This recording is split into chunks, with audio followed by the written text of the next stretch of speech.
All right, guys, welcome back to 234 in my Casa. So we're going to be making chicken Parmesan meatballs this evening. This is an excellent recipe.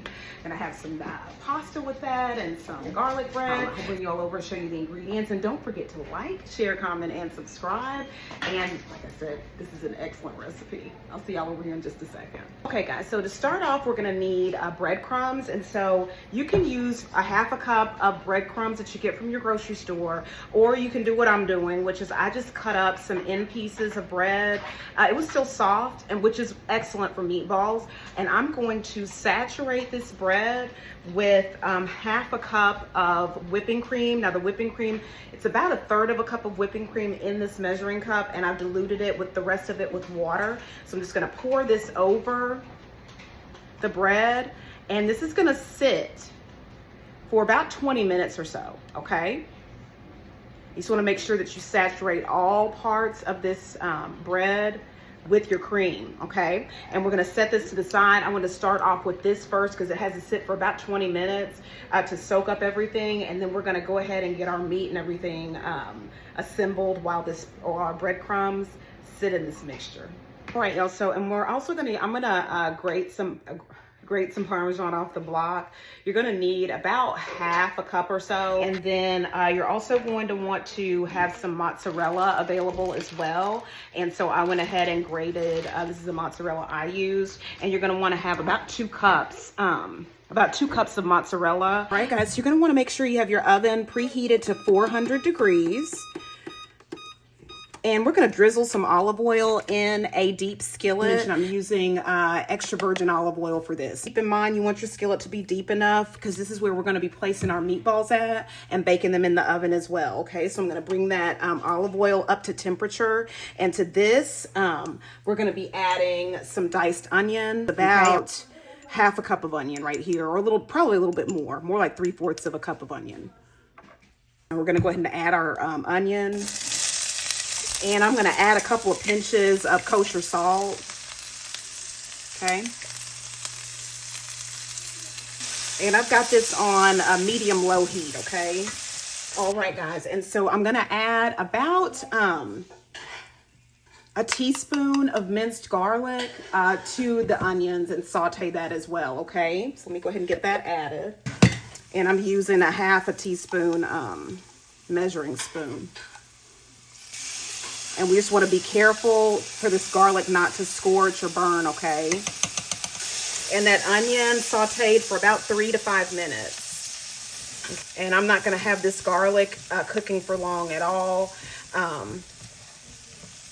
Maybe about a minute or 2, not even that long, probably. Okay, all right. And so then now we're going to remove the onion and garlic from the skillet. Okay, so you can see I've got the onions and garlic removed from the skillet and removed from the heat. I'm gonna turn that eye off, and I have that placed in a separate bowl right here. So we're just gonna put that to the side, and now we'll start working on getting our meatballs formed.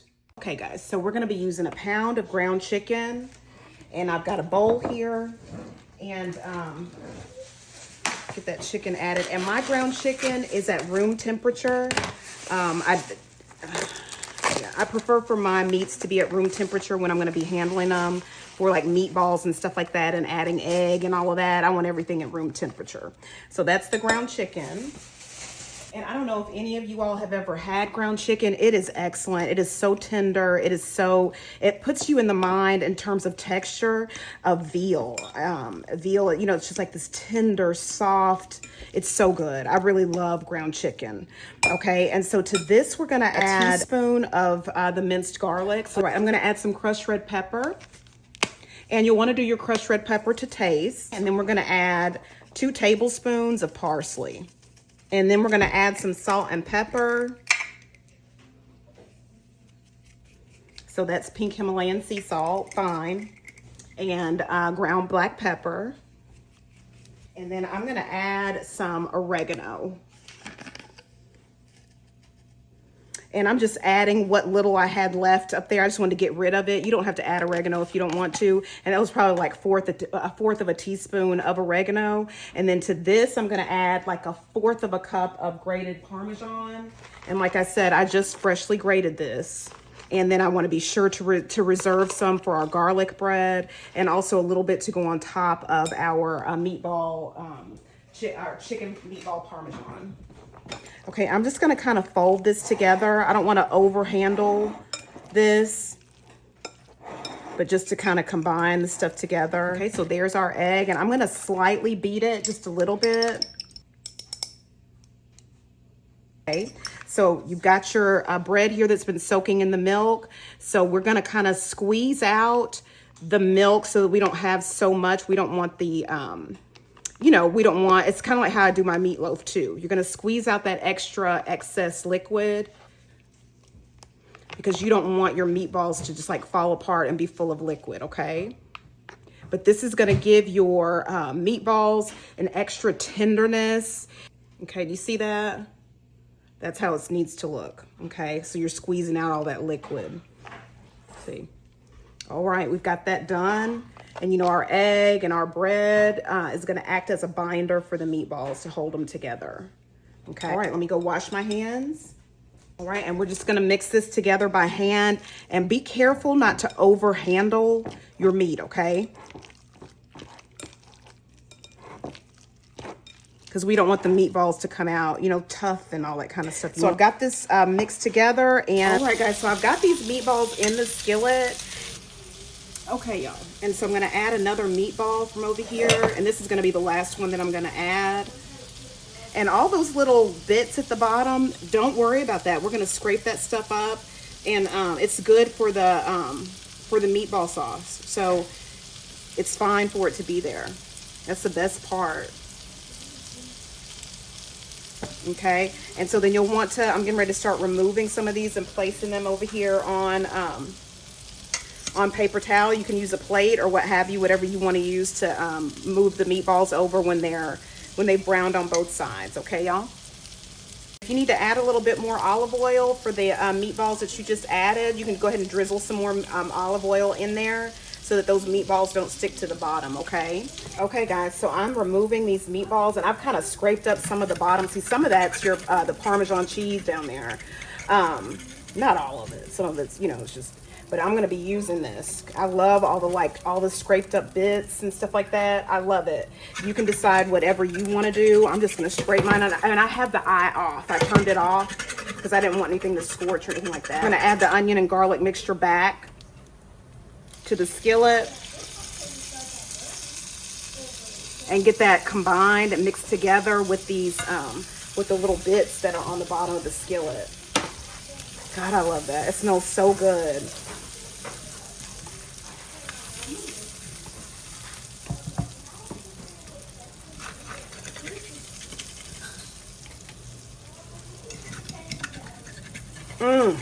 That olive oil smells is so fragrant with the garlic, the onion. Okay, I'm gonna add just a little bit more extra virgin olive oil, and we're gonna add a 28 ounce can of crushed tomatoes. So that's why you're gonna wanna add more olive oil, because olive oil is an essential part of spaghetti sauce. And so since we're just using a can of crushed tomatoes, then we wanna make sure there's plenty of olive oil in this red sauce for our meatballs, okay?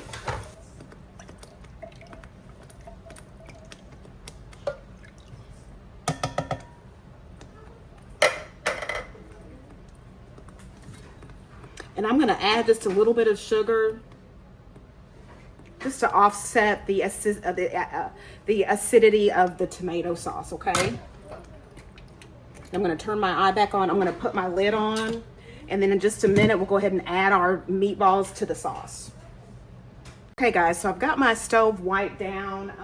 I did that off camera. I don't like a mess, and I can't stand clutter.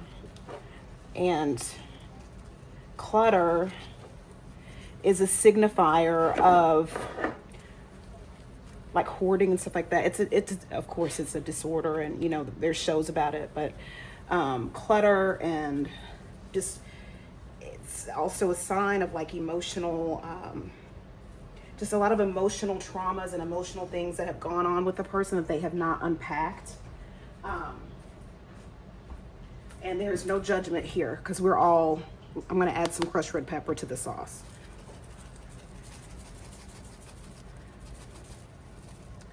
But you know, I'm saying this to say that if you know people or have people in your family or friends or whatever, instead of like, you know, criticizing them or whatever, it's that, you know, it's something that you want to try to understand and have compassion for.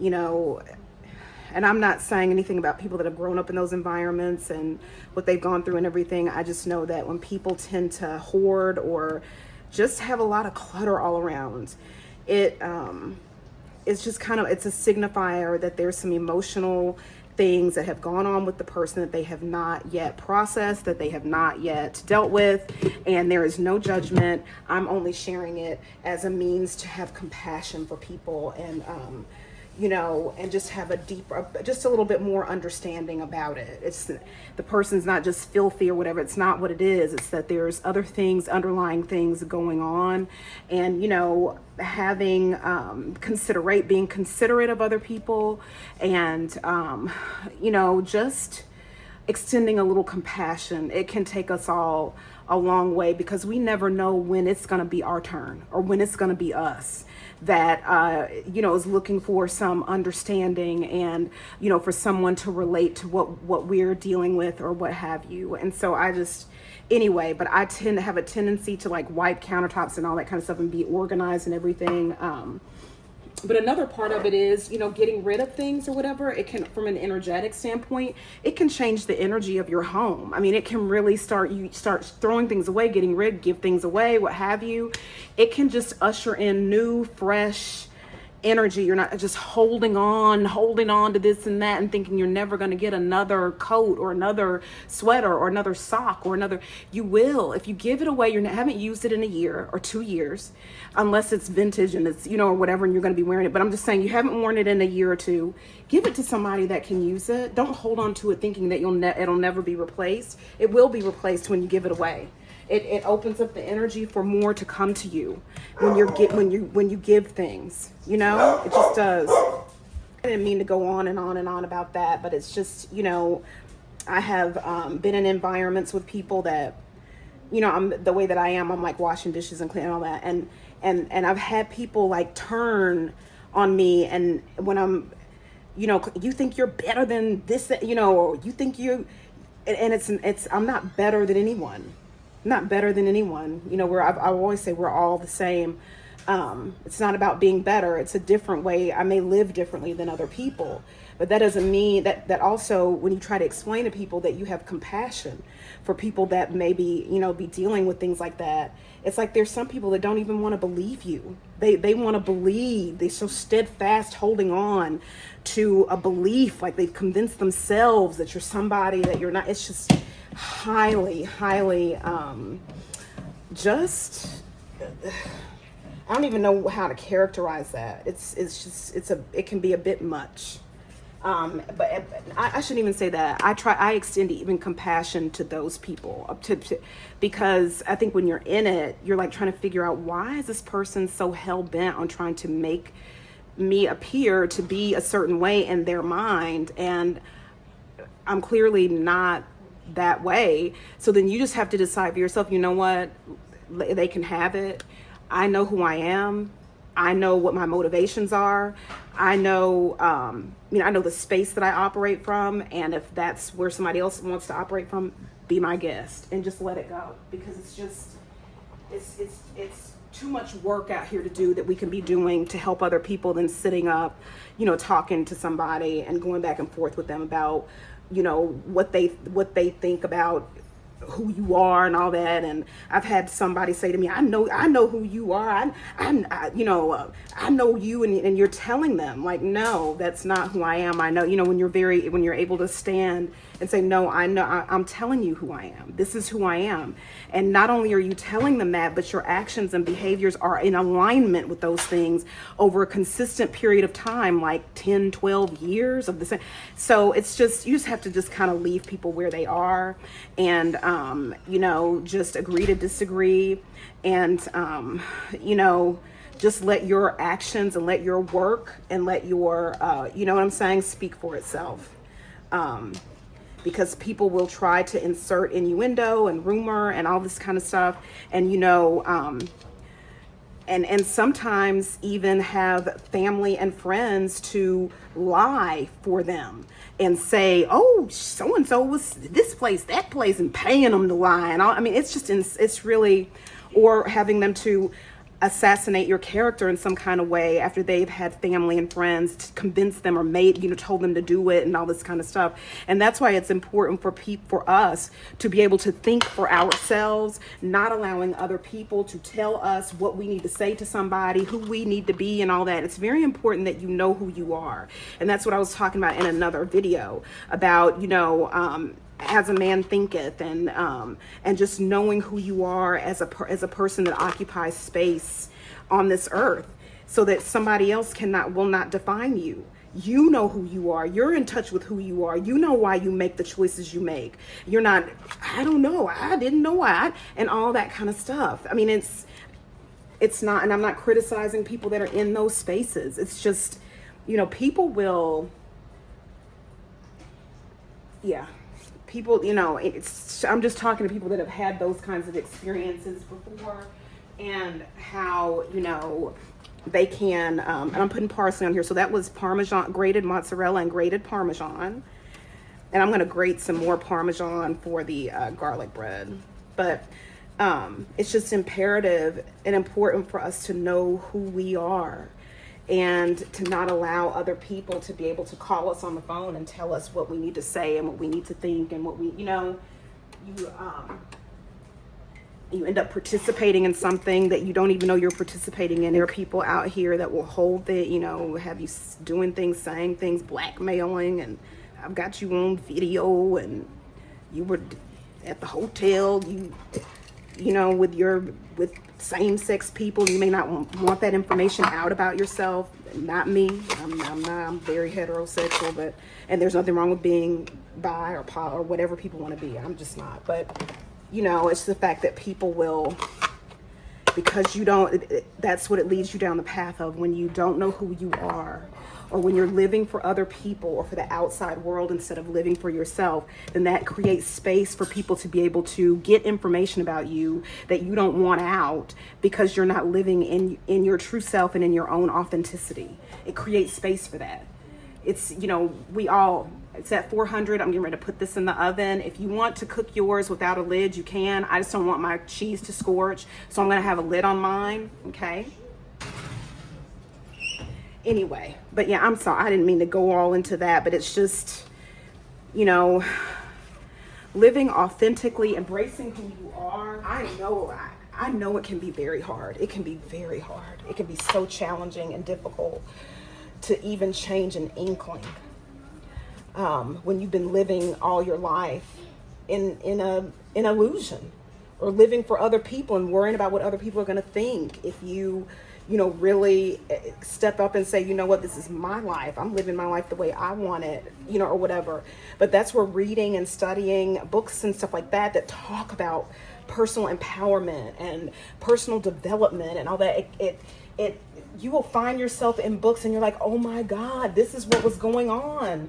My parents were emotionally blackmailing me, or what. I mean, you will find, and then you realize it's like it's a verification for you that the things that you were experiencing were not, you weren't, sometimes people try to label you as a kid. There's something wrong with it. It was nothing wrong with you. It was a whole bunch of abuse and neglect or whatever going on, but people were trying to convince you that was normal and that was okay and that was acceptable. Well, why would they be doing that? Possibly so it can continue, and possibly so when you grow up you can also participate and be the person that now does all the abusing. That's probably why Anyway, I could go on and on. I swear I could go on, and I'm just gonna stop.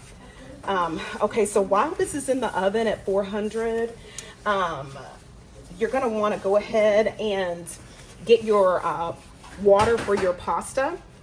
I'm gonna be using spaghetti noodles, okay? So I've got my water on the stove. You're gonna wanna salt your water, okay, before you add your pasta. Okay guys, so we've got our pasta over here boiling and cooking. The meatballs are still in the oven. So now we're gonna work on our garlic bread. I'm gonna be using the Hawaiian sweet rolls by King's Hawaiian. So we're gonna be cutting these in half. And then we're gonna be making garlic bread out of the halves, okay? All right, y'all. And you're gonna wanna make sure that you use a bread knife for this part of it, okay? If you have one, or just one that, like a serrated knife. All right, guys, so I've got these cut in half, and you can buy these in slider form as well, where, where they're already cut in half, so you don't have to do the cutting with the knife and all that I did. I just already had these rolls on hand here at home, and I wasn't gonna run to the store and go get some sliders when I can just cut them in half. Okay, so then you're gonna want to get some butter, and make sure that your butter is at room temperature, and you can either spread your butter all over this bread, or you can melt some butter and drizzle all over the bread. I tend to prefer to spread my butter all over the bread. Like I said, drizzling it is another alternative and probably faster than spreading butter over all these pieces of bread like what I'm getting ready to do. So I'm under no illusion on this. This is more time consuming to do it this way. I'm gonna take that off the eye. The pasta's ready. Okay, so now I'm gonna use some granulated garlic and just sprinkle on top of this bread, on top of the bread. And then we're gonna put just a little bit of fine pink Himalayan sea salt on top of this garlic.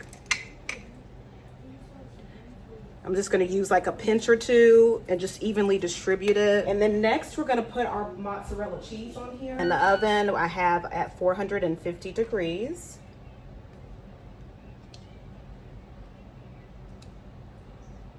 Okay, so it's preheated at 450.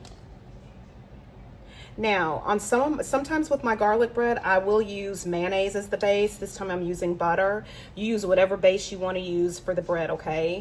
I just thought about that too, that I'll use mayonnaise. I mean, real mayonnaise, not like Miracle Whip or anything like that.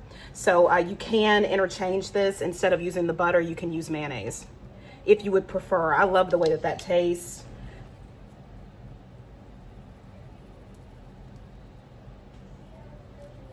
And this will give you an opportunity too to be able to see if you need to distribute cheese anywhere else. Like I see some places that may not have as much as others. And so that gives you the opportunity to be able to kind of distribute more evenly your cheese, okay? On my garlic bread, I prefer to use just the grated Parmesan cheese. And so that's what I'm gonna be adding on top of this as well, okay? Instead of fresh, I'll sprinkle a little bit of this on there. All right, y'all, so we're gonna slip this into the oven at 450 degrees. It's probably gonna take it about maybe 5 minutes, maybe not that long, maybe 7 minutes. Just make sure you check on it periodically, okay? So I'm gonna go ahead and get this placed in the oven. All right, so the pasta is ready. I've already drained it off, and I'm gonna place it in a skillet it's more flat. Okay, so that butter right there is cold. So I just, cut it in some little pads, and I'm gonna place this hot pasta on top of it. And then I'm gonna add some more butter to it. It's gonna be like a little butter garlic sauce, kind of butter garlic homemade sauce for this pasta. Okay, and you don't have to do all of this. You don't have to add the butter. You can use olive oil if you want to. Or you can add less butter than what I'm doing. Or you can use margarine, or you can, not do this at all. You don't have to do your pasta this way. My kids like it this way, so I'm gonna do it this way. It tastes good to me too. I enjoy it this way as well. So I'm just gonna lay this warm pasta on top of this cold butter. All right, so now we're gonna add some granulated garlic to this, okay? And then you're just gonna stir this around and get that garlic distributed on all of the pasta as much as you can. All right, and then now, I think that looks good. I'm gonna add just a little bit more granulated garlic. And of course, this is garlic with no salt in it or anything. And so if you want to have your pasta with a little bit more, with some salt outside of the butter, you can, put a pinch of salt in here like what I'm doing. And then I'm also going to add some black pepper. Okay, just a little bit, not a lot. And you can add crushed red pepper if you would like to this pasta. Sometimes we eat our pasta like this as a meal. So you know, as a snack or whatever. I mean, it's sometimes I have a craving for it, and so I, you know, make some for myself or whatever. So now you're just gonna toss this together, okay, and get it mixed together just so you can get all that stuff distributed throughout your pasta. Your little garlic butter sauce with salt and pepper, and then gonna add some parsley. And I add a generous amount of parsley. You may not want to, you don't have to, and you don't have to add parsley if you don't like it or don't want it, okay? So I'm gonna toss that together as well. And then our meatballs are ready. I'm gonna go ahead and get those out of the oven. There they are. Okay, and so I'm gonna allow the meatballs to rest. All right, guys, so here's some of the Parmesan, and I'm just gonna sprinkle some on top of this pasta, and I'm gonna reserve some for when we start serving, just in case somebody, you know, people wanna add more Parmesan to their own personal pasta. I normally will use grated with this pasta, but I have some fresh, so I just added fresh to it, okay? Because you want your Parmesan to be evenly distributed throughout the pasta. A little bit more on there. All right, and so then I'm gonna reserve this for other people, and I'm gonna go ahead and get all of this plated up. Like I said, this is done. Okay, that's our chicken Parmesan meatballs, and we've got our pasta done. So I'm gonna get this plated up and do a taste test for you guys. Okay, guys. The garlic bread is out of the oven. I'm going to grab a piece of this garlic bread. Like I said, it just came out of the oven, and I'll grab a piece right here too so you all can see. Okay. Okay, so I've got some of that. And I'm gonna grab one of these Chicken Parmesan Meatballs. Okay, I've got all that cheese hanging off the side to get just some of that. See that? Gosh, this would be good on a sub, I think. Okay, so I get a little bit more cheese. Like we need more cheese. Okay, so y'all can see that.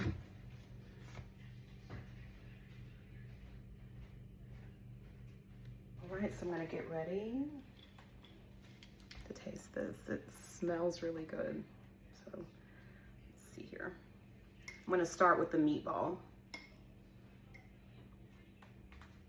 I'm gonna bring it up close so you can see the inside of it. See the, okay.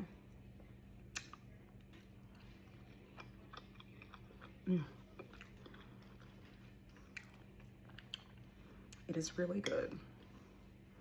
Okay. Now I'm gonna taste some of the meatball with the butter garlic pasta. Okay.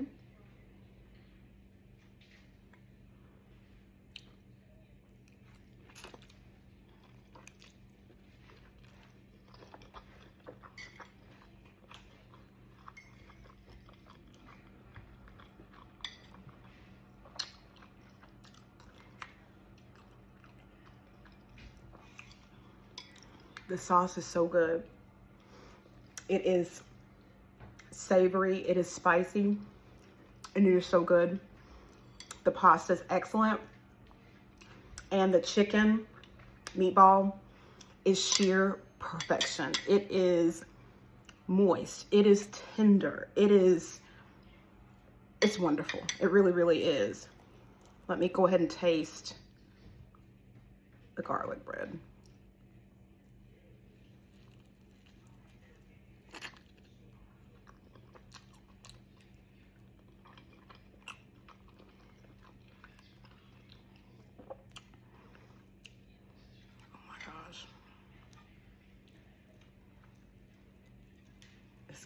It's good.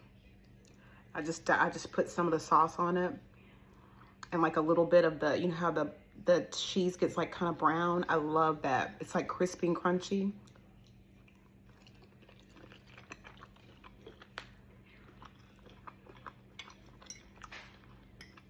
It's not, nothing's missing anything. And I would tell you if it was. This is so good. All right, y'all. My children are roaming. They're circling the kitchen. So they're ready to eat.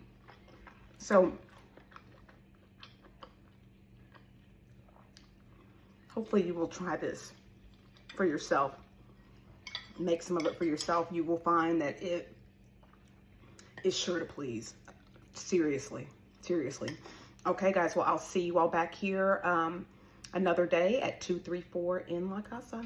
Thanks for tuning in. See you later. Bye.